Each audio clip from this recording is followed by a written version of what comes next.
أعوذ بالله من الشيطان الرجيم بسم الله الرحمن الرحيم. Hukum riba ini semua hukumnya haram. Dalil-dalilnya sangat tegas. Sekarang kita fokus ke dalil. Karena nanti sebuah hadis teman-teman saya ingin antum renungi baik-baik. Tulis baik-baik, tempelkan di profil ya, dengan niat untuk mengingatkan kita sama orang lain. Jangan riya. Ingat selalu, tempel. Kalau bisa print, tempel di meja kerja. Tempel, teman-teman perhatikan, ini bahaya sekali. Bahaya sekali. Saya bacakan dulu ayat, itu hadis nanti yang saya bilang ya. Pertama firman Allah SWT dalam surah Al-Baqarah ayat 275. Kata Syekh Abu Bakar rahimahullah, riba diharamkan berdasarkan firman Allah Subhanahu wa taala, a'udzubillahi minasyaitonir rajim, wa ahallallahu al-bai'a wa harrama riba. Padahal Allah telah menghalalkan jual beli dan mengharamkan riba. Jual beli silakan, transaksi jual beli. Riba tidak boleh. Ini saya pernah kasih contoh kalau soal ini ya.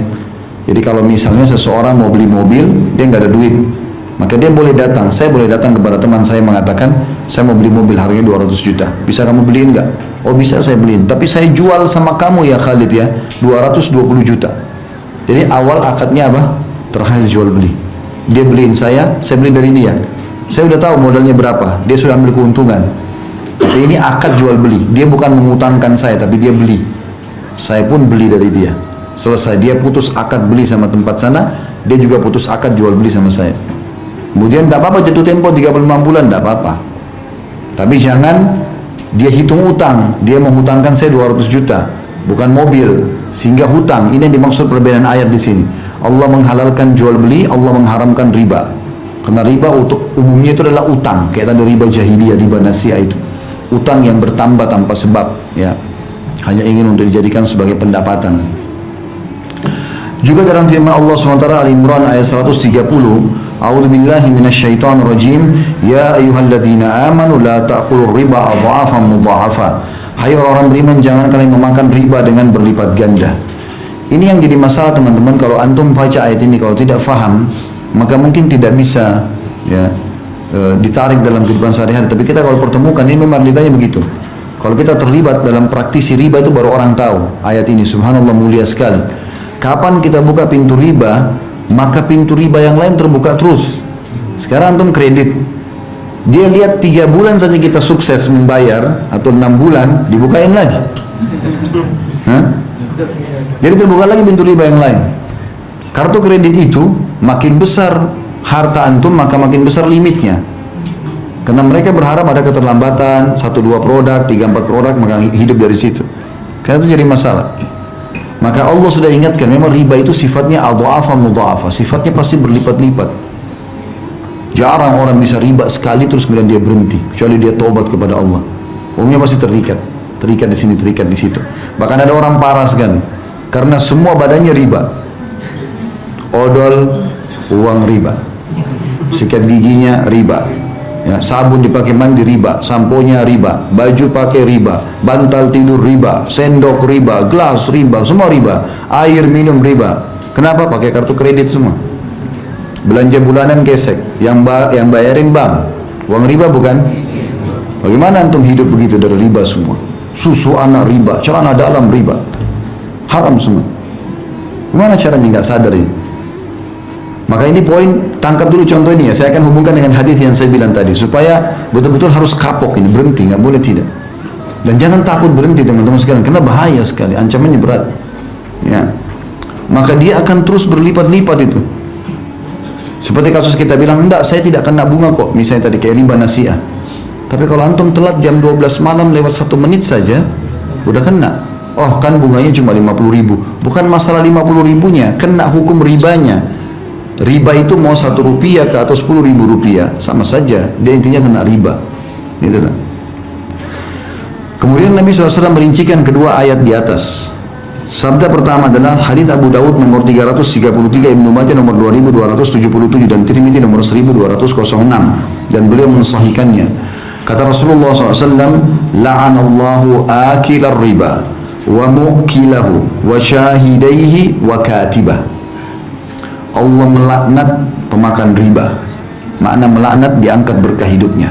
Kalau makan tidak pernah cukup, pakai baju tidak pernah cocok, rumah tangga ribut terus, ada anak sakit, macam-macam. Allah melaknat pemakan riba, pemberi riba, yang mengambilnya dan yang memberikan. Dua orang saksinya dan pencatatnya, pegawai, staf, tulis, tanda tangan, ya segala macam sama. Masuk dalam masalah ini. Berarti tidak ada yang bisa lolos nih. Jadi kan, kena semua. Saya kan cuma pegawai, tidak tahu apa-apa, nggak bisa. Siapa suruh kerja di situ? Ya, nggak bisa. Haram-haram. Ya, nggak bisa kita cari halal ya teman-teman. Ya.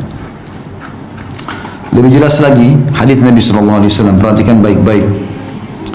Dikatakan oleh Nabi SAW dan hadis ini riwayatkan Imam Ahmad nomor 21.450. Sanadnya dikategorikan sahih.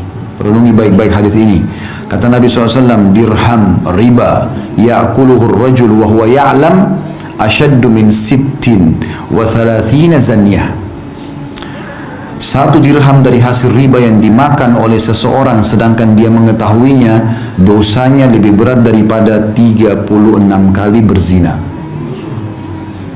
Antum zina sama 1, 2, 3, 4, 36 perempuan, itu baru sama dengan satu dirham riba. Satu dirham itu 10.000 rupiah, 5.000 rupiah. Ambil bunga bank, itu sudah 36. Bagaimana kalau kita kerja di sana, gajinya 5 juta, nah, yang hitung sendiri. Kalau satu dirham 36 kali berzina, kalau sekian juta berapa kali itu? Ini zina loh ini. Dan ini teman-teman sekalian, Nabi SAW memberikan gambaran agar orang faham, karena umumnya zina orang tahu itu haram. Zina sama perempuan yang tidak halal bagi laki-laki itu orang tahu bobotnya berat. Selalu diingatkan. Di sini Nabi SAW datangkan satu dirham riba. Bukan Nabi mengatakan misalnya 100.000 dirham riba, enggak, satu dirham riba paling kecil sama dengan 36 kali zina. Sudah paham sampai sini?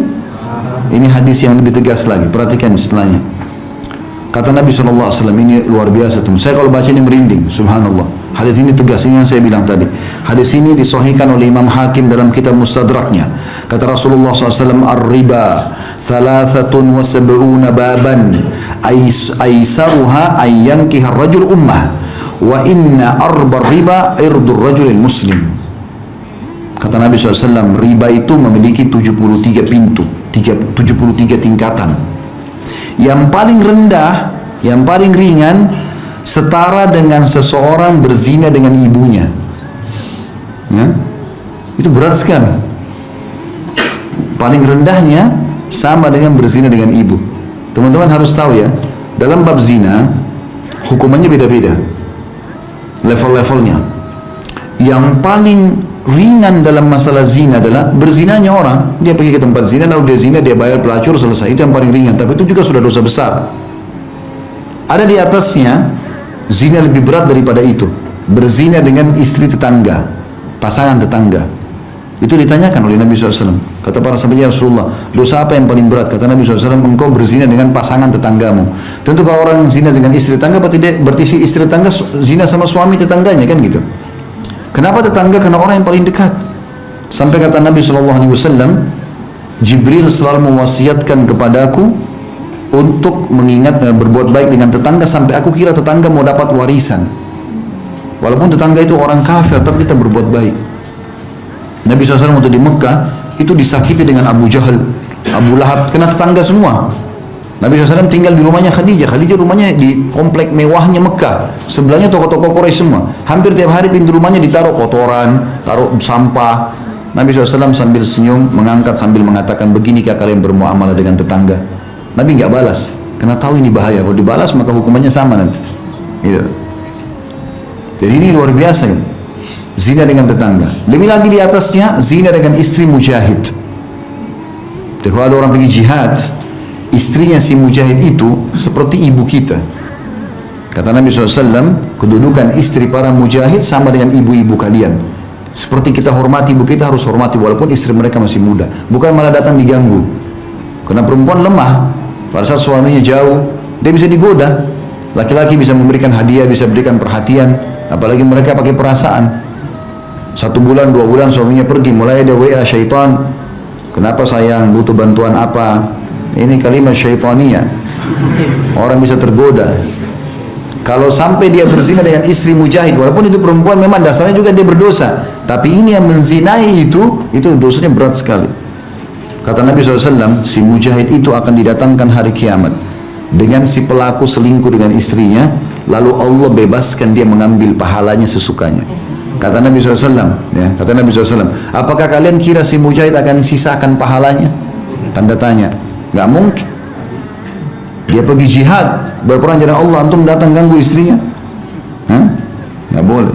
Makanya perempuan yang sudah bersatu suami, antum kasih X besar-besar, sudah selesai urusannya. Mau cantiknya seperti bulan, ada cerita. Udah haknya si laki-laki itu. Karena tidak ada poliandri dalam Islam. Gak mungkin lagi perempuan punya dua suami, haram. Ya. Antum minta kepada Allah diberikan istri yang baik. Kalau sudah jadi istri orang, selesai urusannya. Jangan pernah sentuh wilayah itu. Karena ada orang punya penyakit itu. Pernah ada orang tanya saya di pengajian, Ustaz, saya punya masalah dalam ini zina karena saya suka ganggu istri orang. Karena dia berpikir kalau orang sudah menikah, mudah kalau dia berzina pun tidak ketahuan karena sudah ada suaminya. Beda kalau masih gadis nanti hamil di luar nikah. Makanya dikasih posisi dalam zina tinggi. Yang lebih tinggi lagi daripada istri mujahid adalah berzina dengan mahram. Anak sama ibu, anak sama ayah, ya, saudara sama saudarinya, ini paling tinggi.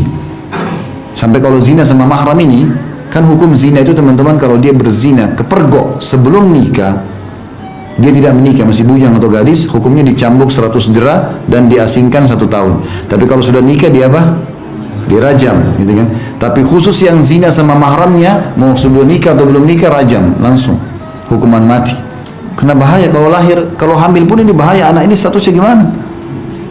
Masuk dalam mahram, hati-hati, mantan pasangan orang tua. Ya, misal seorang duda punya 3 anak laki-laki, umurnya si duda ini 50 tahun, anaknya paling tua umur 25 tahun misalnya. Lalu sekarang dia nikah lagi sama perempuan umur 20 tahun. Berarti istrinya sekarang lebih muda daripada anaknya yang pertama. Tetap ini ibunya ini. Mahram abadi. Kalau ayahnya sudah menikah, ini ibunya. Seperti ibu dia, mustahil. Nggak ada apa-apa, nggak boleh apa-apa. Sampai pernah di zaman Nabi SAW ada orang menikahi mantan istri ayahnya. Oleh Nabi SAW dia itu seorang sahabat, disuruh hukum. Ya. Disuruh hukum, kemudian diambil hartanya sebagai harta rampasan perang, sebagai rampasan perang. Itu bahaya sekali, nggak boleh gitu kan. Jadi mantan pasangan orang tua juga masuk di sini. Sama juga dengan tidak ada namanya mantan mertua, tidak ada mantan anak mantu. Kalau sudah dinikahi oleh anak kita, berarti mahram kita abadi walaupun anak kita cerai dengan pasangannya. Ini harus diketahui. Ini tingkat tertinggi dalam masalah zina, yaitu zina dengan siapa? Mahram. Bayangkan di sini riba. Kembali ke bahasan kita. Riba 73 tingkatan. Yang paling rendah orang berzina sama ibunya. Jadi terendahnya riba sama tertingginya zina. Selain 36 berzina tadi, ini sama dengan zina sama ibu sendiri. Nabi kasih contoh kalimat itu. Seperti seseorang menikahi ibunya sendiri. Dan pintu yang paling berat, ini hati-hati teman-teman. Pintu yang paling berat dalam masalah riba itu selevel setara dengan menodai kehormatan seorang muslim. Faham gak ini? Saya ulangi ya. Tertinggi dari zina adalah zina dengan mahram. Terendahnya riba sama dengan ini.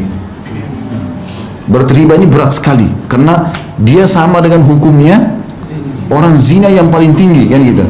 Tapi subhanallah ada yang lebih harus kita hati-hati. Tertingginya riba itu dosanya selevel dengan mencoreng kehormatan seorang muslim. Antum gosip, ngambil hartanya muslim, ya, apalah sakiti hatinya, itu sama dengan riba level ke-73. Ini hati-hati. Jangan antum buat masalah sama orang. Jangan sentuh hartanya orang, jangan hina orang, jangan caci maki, jangan buat musuh. Apalagi muslim, bahaya sekali. Bisa ditangkap nggak bahayanya nih? Ya, mencoreng kehormatan seorang muslim, merusak namanya, menggibah dia, memfitnah dia, segala macam, membongkar-bongkar aibnya. Ini selevel dengan dosa tertingginya riba. Ini naudzubillah minasyaitonir rajim. Harus hati-hati.